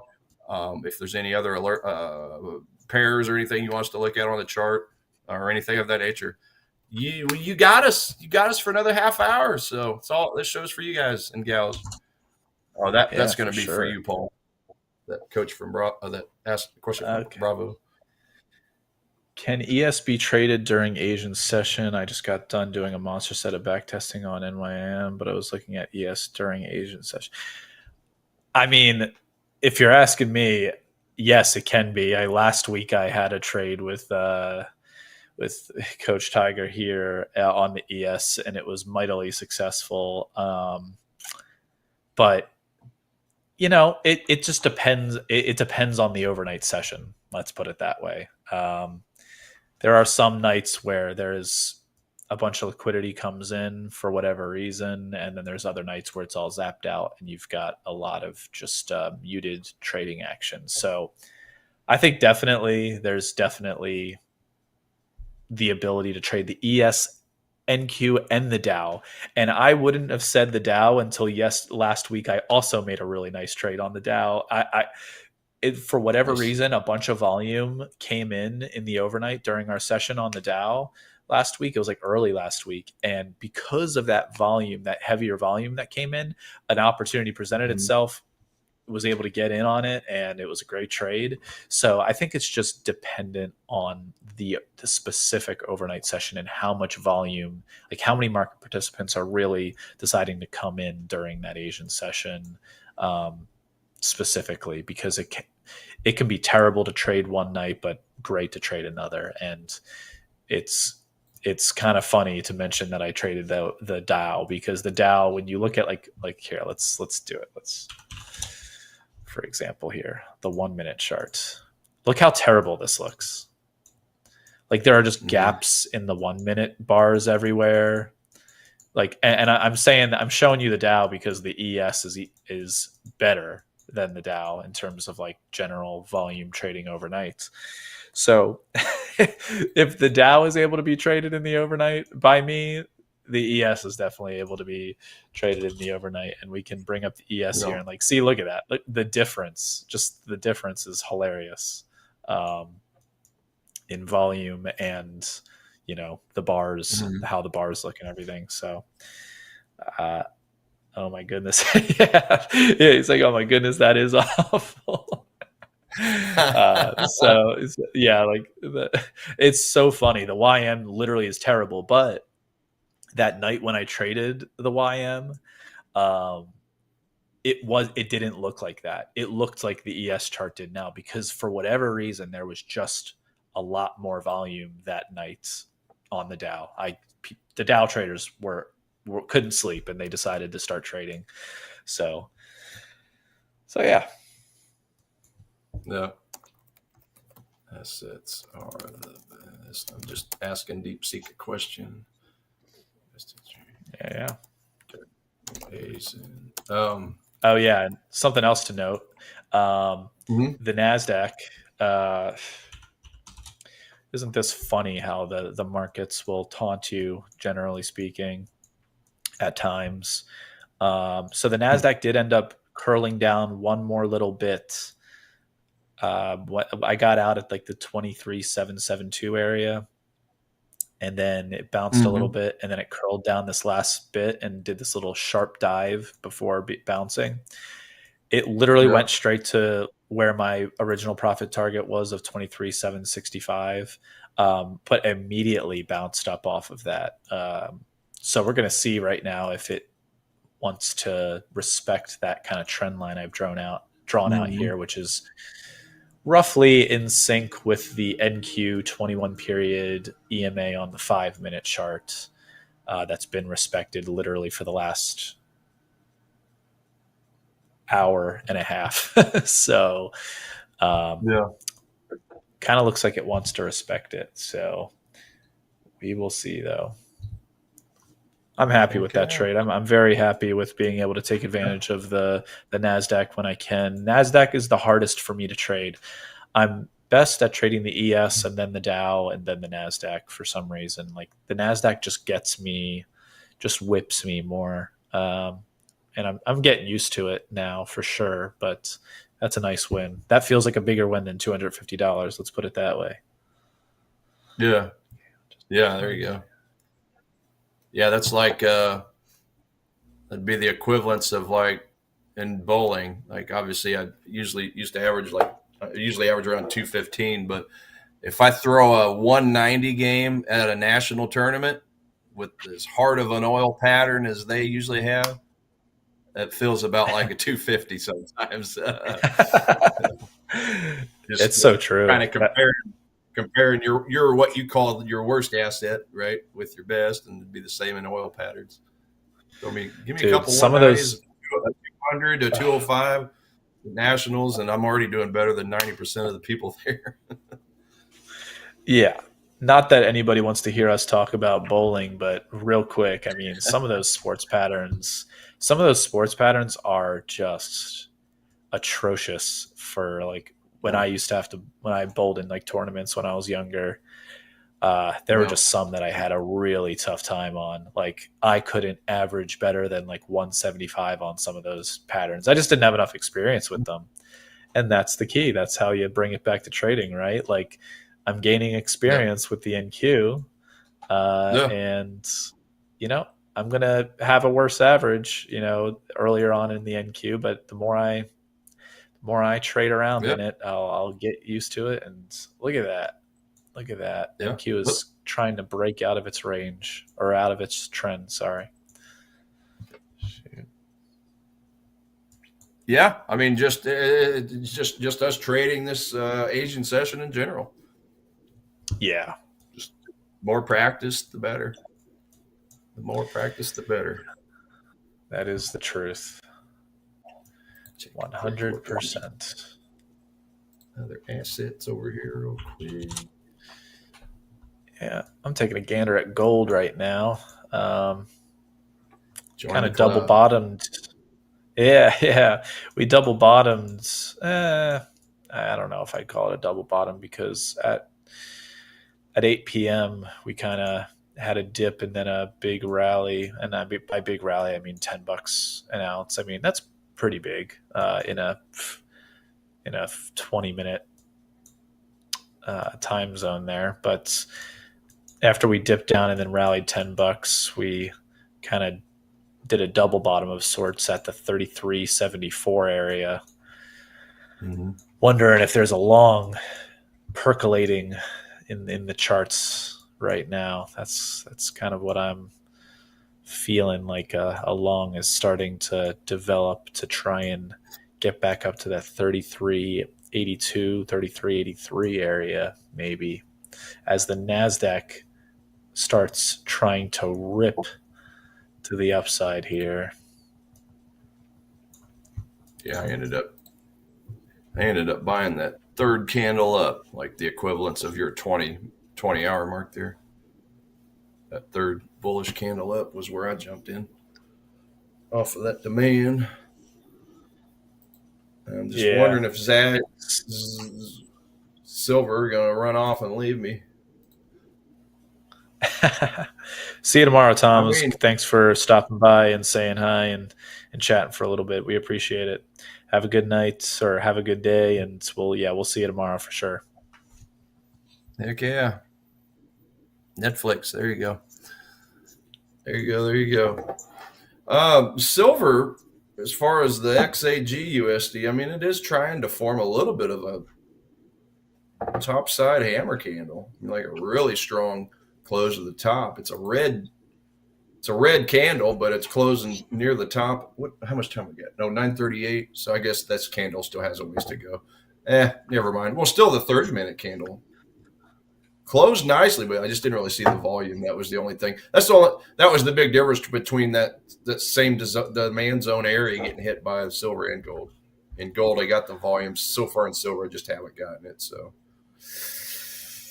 Dude, probably gonna look at my chart right now. This is what heating oil looks like, by the way. Oh, yuck! That's what that 1 minute Yuck, chart looks like. Let's see what the 5 minute looks like. That's just as bad, honestly. Yeah. What do you need to go to in order for it to look okay? Like, I guess 15 minutes is what you need. Like, and it still doesn't even look good. Probably 1 hour or maybe even a 4 hour. Yeah, I think so. 30 minutes is passable. It's passable. Yeah. So, gosh. Still a few suspect looking candles or. Yep. Sketch. Let's see here. How about copper? How about Kappa? Sketch. You know, I'm not sure if I'm not going to ever say never, but I highly doubt I will make trades in copper. It's kind of like a face ripper, I think. A lot of people in the futures markets talk about copper just being like the way that if you want to lose money, start trading copper, essentially. Yeah. To anybody that trades copper successfully, I applaud you tenfold. I mean, I've heard horror stories of trading copper, but it's an expensive contract. But yeah, in the chat, if you've ever traded copper, let us know. But maybe one day there will be a setup that occurs where I could make a copper trade or something. Maybe very small risk, put very small risk on and let it go. But yeah. Well, my algorithm actually tracks copper. So like right now it's saying it's a bearish score of a -7. Maybe that might. Yeah. I personally haven't traded it either because I don't think we have it on our platform. I don't think I remember seeing it. Shaq Ivory, happy to find traders that like Asian market. Definitely going to be tuning. Dude, please turn good. First of all, great to see you. Thanks for tuning in. Would love to see you. Definitely tune in more. And if you could help us out, give us a little like and subscribe. We're a little bit new, like we said before, so little new. Would love a little follow, subscribe, like. We would appreciate it. Goes a long way. What I laughed at Ayub's comments because he did it earlier in the regular trading hours. He did this too, which was funny because Daryl, known as Heisen Lowsberg, with our little theme there, and just say my name. Too funny, man. Have you tried trading the Nikkei futures yet, Coach Paul?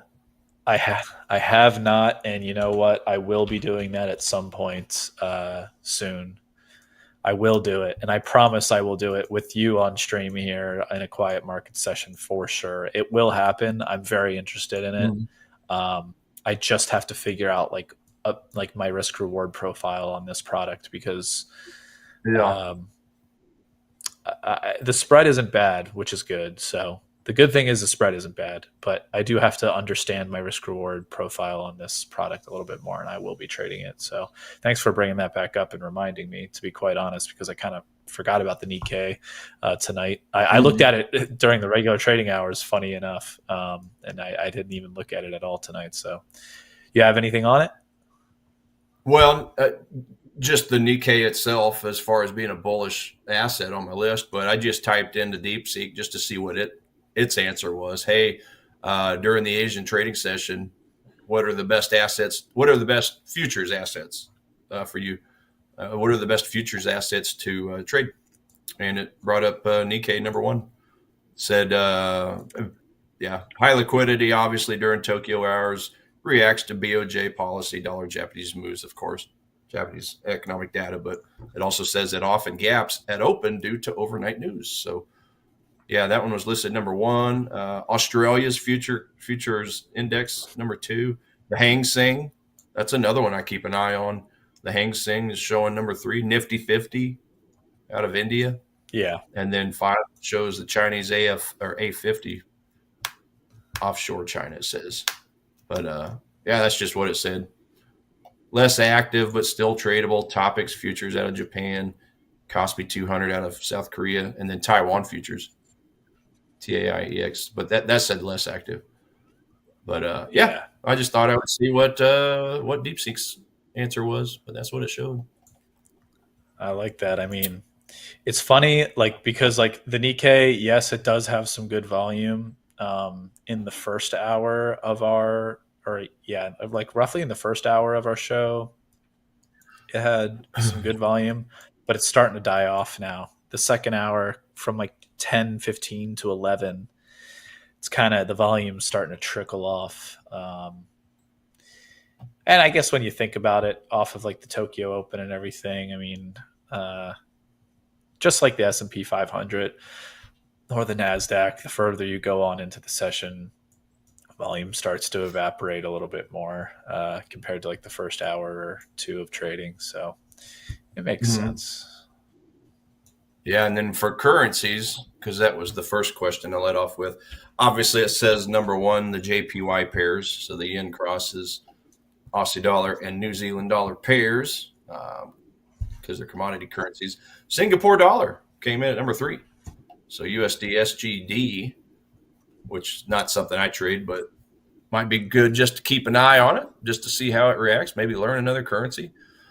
Four is the China pairs, of course, USD CNH, Euro CNH, Aussie CNH. And then obviously the Asian session dollar pairs. It actually brings up the dollar Thai baht and the Korean won up here. So some of the further down the list. But yeah, I mean, I figured that top two was going to be the number one and number two. Obviously the Japanese yen pairs and then Aussie and New Zealand dollar. Makes sense because it's all in the same region, right? Obviously, the Asian hemisphere. Yeah. When you get north to south. So, yeah, definitely. To see what DeepSeek says on these thoughts and questions. I love it. I love just having conversations. It's funny too. I don't know, Paul, if you've done it or not, like on ChatGPT or something, but you can just talk to it like it's a human and it'll reply like it's a human. It's kind of funny. Do you like DeepSeek more than, I think we've had this conversation before, but it was a long while. Do you like it more than ChatGPT? Yeah. Yeah. I just find that it's a little quicker. It's not anything substantive, but you type in a question. If you type in a question on both of them at the same time, I've tested it out on my two different screens I have, and just hit enter at exactly the same time, DeepSeek always finishes the answer within 2 or 3 seconds quicker than ChatGPT. It may not sound like anything major, but that's 2 or 3 seconds I'm saving, especially if I'm talking to it quite a bit or whatever. So yeah, the ChatGPT just takes a little bit extra time to think. Yeah. And all the answers, and especially when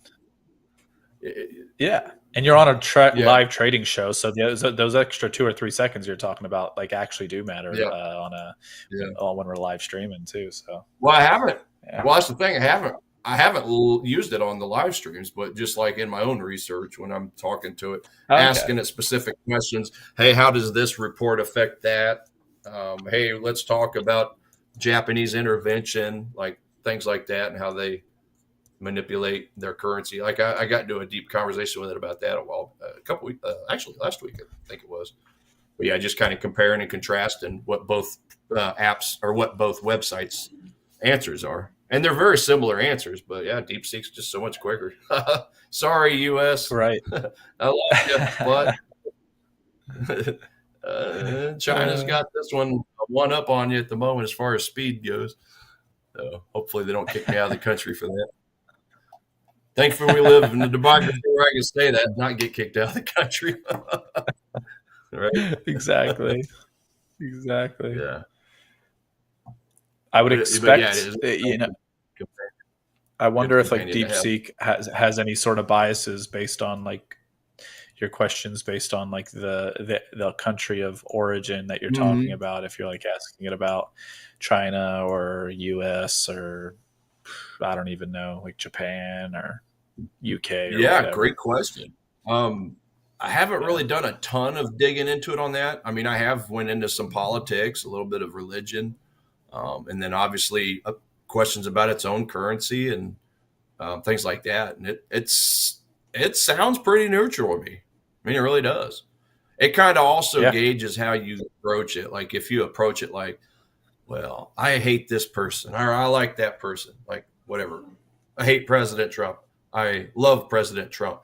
The context with which you um, approach the question, it will kind of reply with an answer on that same wavelength, if you will. Gotcha. So, but it'll still give you the pros and the cons, the good and the bad, right? Of whatever Right. the It's report was, tailoring an example. itself. Yeah, it's tailoring Yep, itself to your bias to some degree, but then still giving you the factual. the It facts. wants Yeah, it kind of weird. It kind of wants you to feel comfortable with it. Is I think what it sounds like it's trying to do to some yeah, degree, depending on how hard you go on whatever topic you're talking about. But that's interesting. yeah. But you can tell if something's trying to BS you, right? And I can, I've played around with it quite a ton. I mean, I have a whole history of things I've gotten into conversations with it about commodity currencies, ADP Mhm. employment data, all kinds of stuff. One big beautiful bill act. I mean, I plugged the whole entire act into it. Was it 900 and something pages? Hey, give me a summary, and then within seconds, it's giving me about a 10 or 12 bullet point summary. So it Yeah, just reads it that quick or whatever it does, the algorithm, right? But then it just gives me a complete yeah. summary in no time. Would Now you I will say be? the one thing I mean, oh, sorry. You go. only thing I was going to say is the only thing I do like ChatGPT better as opposed to DeepSeek is that it does have the image generator. So you give it a prompt and whatever, and it'll create your images, like whatever image you like or want. Oh, I don't think DeepSeek has that ability yet, but that's okay. What was okay. you going to Yeah, ask? right. Yeah. I don't know why. I just thought of like I started thinking of with you talking about like searching things or whatever, and then like I just started thinking of like putting the FX world into that and everything, and then I was thinking of questions like asking questions about um, currency pairs that are just like less liquid, probably like the Argentinian peso or Mm-hmm. something like the Peruvian sol or whatever, and then like my brain was just going down a rabbit hole of like, has Tiger ever traded any of the South American currencies? Have you traded? I think you said you haven't traded the real. I would assume you haven't traded like the Um, Argentinian peso or any of those if you haven't traded the real. no. So the only exotic currency I've traded was the Turkish lira. So I had the Oh, ability to, yeah, I'll show you. I still have it saved, and this was from 2018. If you don't mind back in, yeah, just hop on over. I'll show you exactly where I got in, exactly where I lost, and exactly what the end result was after I got out of that trade. I was annoyed. Let's just say I was annoyed. mm. Oh, type in USD TRL. Let me guess. Oh You wait, shorted the heck out of it. no, not at all. No. I used to have Wow. USD TRY. No, I was trying to buy off a demand, but let's see here. I got to remember. Let's see. USD TRY 2020. Was that it? Well, Oh, and here, what I I don't meant even need, by I don't even what I meant markups. by shorting the Go Turkish ahead. lira was I meant betting against the lira is what I meant. So if you were buying, Oh, yeah. Yeah, I was I trying to buy the I don't know dollar. what the Yeah. pair was. Yeah, you were buying the Yeah, here we dollar go. is the what I meant. Yeah. Okay. Yeah. Yeah, here it is. I have it saved from way back here. This is analysis I did in 2018, ladies and gentlemen. So